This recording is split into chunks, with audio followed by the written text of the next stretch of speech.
Authorities in the Indian capital, Delhi, have shut primary schools and banned construction as smog levels in the city turn hazardous. Crop stubble burning in neighboring states is generally the trigger.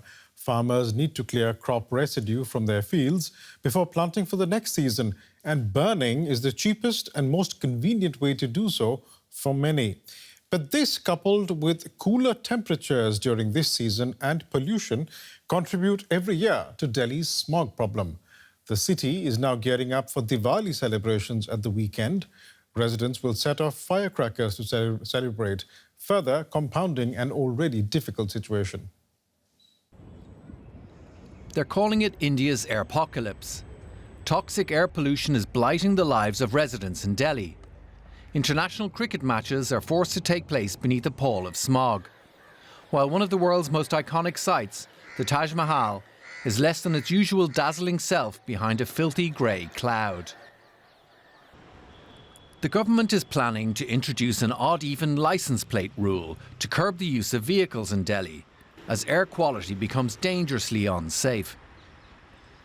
Schools remain closed, and authorities are anxiously gearing up for the Hindu festival of Diwali next week, when firecrackers are often set despite a ban. Delhi regularly features high in the ranks of the world's top polluted cities every year ahead of the onset of winter, when a lack of wind and low temperatures trap pollutants from sources including vehicles, industries and dust from building projects. Non-essential construction projects are being put on hold because of smog. A big factor is farmers burning crop residue in the fields of nearby agrarian states. Farmers don't want to burn the stubble, but they're compelled to do so. Stubble burning damages our fields by some percentage, but the farmers don't want to burn it. Many of the capital's 20 million residents complain of eye irritation and itchy throats as the air turns grey. But some did their best to carry on with their daily lives, including daily outdoor exercise. Exposure needs to be avoided because pollution is directly responsible for many diseases like ischemic heart disease, stroke, whether it is lower respiratory infection, COPD, exacerbations of asthma, or maybe many other diseases like diabetes and Alzheimer's, etc. With the surge in respiratory illnesses among the city's inhabitants, there are fears for the health of children in particular. The situation is very bad here. There's lots of coughing, colds and burning sensation in the eyes. The kids are also sick. We cannot take the kids out and we go walking far less than we used to because of this pollution.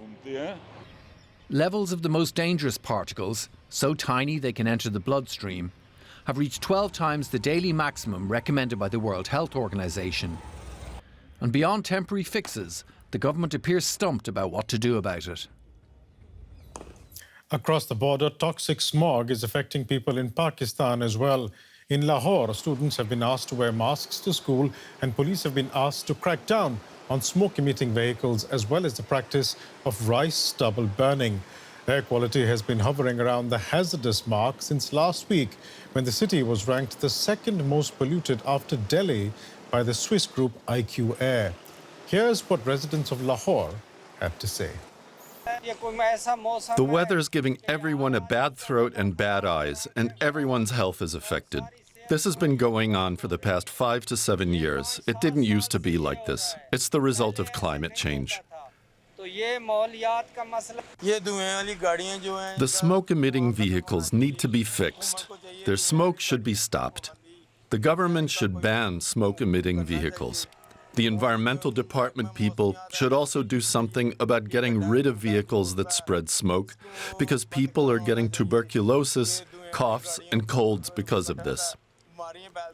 They're also getting eye problems. Lahore keeps reaching #1 among the world's top polluted cities.